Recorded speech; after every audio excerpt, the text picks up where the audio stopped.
അനുഗ്രഹിക്കണേ. എന്നാ പിടി. വേണ്ട. പിടി. ഇതെന്താ എന്നും ആത്മാക്കളോട് പ്രാർത്ഥിച്ചിട്ട് ഗ്ലാസ് എനിക്ക് തരുന്നത്?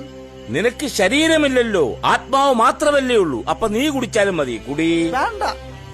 കുടിയടാ. ആ പവനൻ. പവനനല്ല, പൂവനൻ.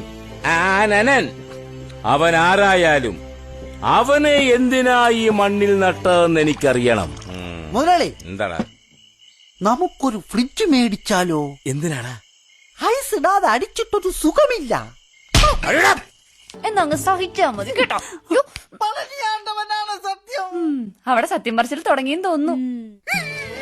ഇത് ചോളം വിറ്റതെന്ന് ഇസ്കിയ കാശ്, ഇത് കരിമ്പ് വിറ്റതെന്ന് ഇസ്കിയ കാശ്, ഇത് താറാവ്. ഇന്ന് ഇത്ര ഇസ്കിയല്ലോടാ? ആ ഉണ്ട് ഉണ്ട്. ഇത് കോഴി വിറ്റതിന്റെ, ഇത് തേങ്ങ വിറ്റതിന്റെ.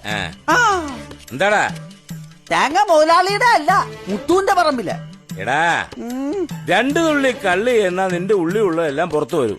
പിന്നെ എന്തിനാടാ മോട്ടിക്കുന്നത്? മണ്ട മണ്ടൻ. ആരാ മണ്ടൻ? ഞാൻ എന്തിനാ മോട്ടിക്കുന്നത്? കള്ള് കുടിക്ക. മുതലാളി എന്താ ചെയ്യുന്നത്? എന്നും എനിക്ക് കള്ള് തന്നിട്ട് സത്യം പറയിപ്പിക്കും. ഞാൻ ഷാപ്പിൽ കൊടുക്കാനുള്ള കാശ് മുതലാളിക്ക് തരും. എനിക്ക് ഷാപ്പിലേക്കുള്ള യാത്ര ലാഭം. വാട്ടീസ് എനിക്ക് വീട്ടിൽ കിട്ടും. ഇപ്പൊ പറ, ആരാ മണ്ടൻ? എന്നാ മുത്തുവിന്റെ തേങ്ങയുടെ കാശ് താൻ ടിപ്പായിട്ടെടുത്തോടോ മരമണ്ട. ഓ തിരുമണ്ട.